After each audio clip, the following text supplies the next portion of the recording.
Let's discuss a little about setting goals. A principle based goal setting process is most effective when you set context goals as per your context. You can even identify the roles that you play. Now, what are the different roles that you might be playing? Now, you might be a mother, or you might be a father, you might be a cashier, you might be a manager of your branch, you might be a son or a daughter.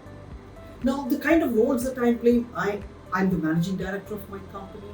I'm a founding member of an NGO that I was part of setting it up. I'm maybe the head or in the management committee of a large organization. I'm also a mother, I'm also a spouse, I'm also a daughter. So, based on the roles that you play, you can set goals for each of those roles. And that is what you mean by context goals. And then you can keep a perhaps list. So, what is a perhaps list? This is a list of goals which you've not yet kept in your goal list, but tomorrow the possibility of you keeping that in your goal list is very high. That maybe tomorrow you can achieve it. It's good to have a perhaps list. And then you can set weekly goals, you can set yearly goals, and you need to follow up on a weekly basis in regarding to where you have reached. Then evaluating the goal. So how do you evaluate is basically asking yourself questions. So the questions to ask each time you begin the quadrant to organizing process. So what kind of questions you should ask? One is, what goals did I achieve? What goals I did not achieve?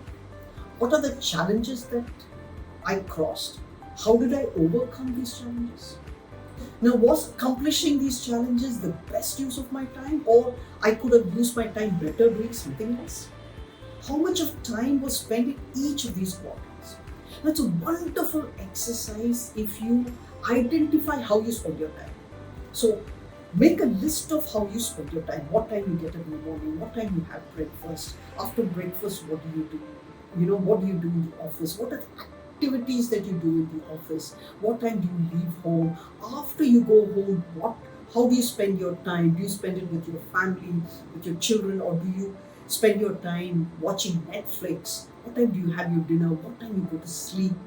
What is the routine you follow in the morning when you get up? Or what is the routine that you follow before you go to sleep? It's amazing if you can detail out how you spend your time. Because if you do that, there will be absolute clarity on exactly which quadrant or which box you spend the maximum